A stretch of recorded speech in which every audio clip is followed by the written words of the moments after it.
Good evening, gentlemen. My name is Lieber, and I was honored to be a member of CPAC. But tonight, I just want to speak on my own behalf as a citizen of Prosper. I do think the gentleman that spoke last made a point on these population projection numbers. I think it's very important that you guys go back and look at those.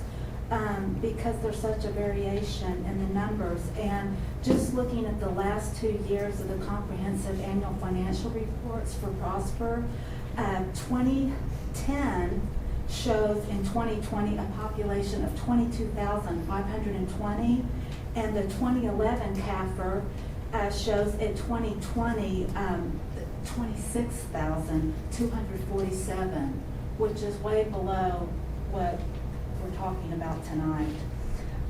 But mainly tonight, I want to talk of my opposition to having light rail referred to as an option in this draft for the following 3 reasons.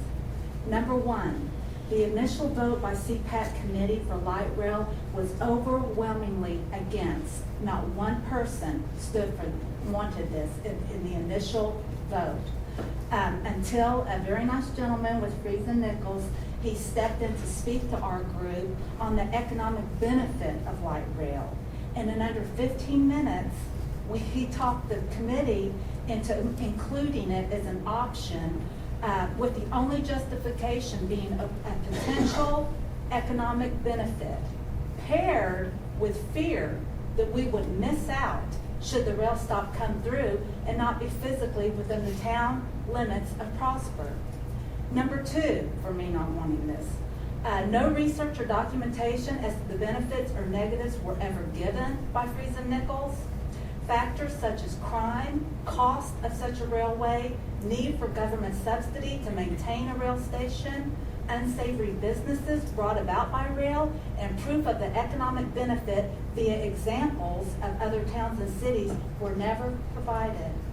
Any documentation or examples that I gave of the disadvantage of light rail was never addressed as to be valid or invalid by Friesen Nichols or the committee. Number 3, the citizens don't want it and have not voted for it. When I pointed out the high negatives to question number 3, which was one of the questions at the last town hall, it was what concerns you about the plan. And in the not wanted column, everything was single digit, like countering small town feel was a 7, 4 to 6 lane roads was a 7. When you got to rail, it jumped to 16. We're into double digits. Double digits on rail at 16, double digits on apartments at 22, and high density at 28. So I hope that you guys will have privy to this. This was the CPAC meeting review, and it talks about mainly the comment cards and feedback from the citizens of our fine town here. What I wanted to say in regards to that, when I pointed out these high negatives, that, I asked the committee, I said, what about this? And they said, well, these are not representative of the whole town. Well, I mean, how do we know? And we go to the trouble to have 2 town hall meetings and asking folks to fill out surveys and comment cards. How are their responses going to be satisfied? To close, I urge you to remove the light rail option from the plan until further time that solid research be done to the pros and cons of rail, including the economic benefit, which I claim will be 0 since light rail does not work without government subsidy. It is not fair to include items in the comp plan which are so far away in planning that the citizens today are deciding the tax-bearing decisions for the citizens of tomorrow, regardless of what North Central Texas COG's 2035 mobility plan may be.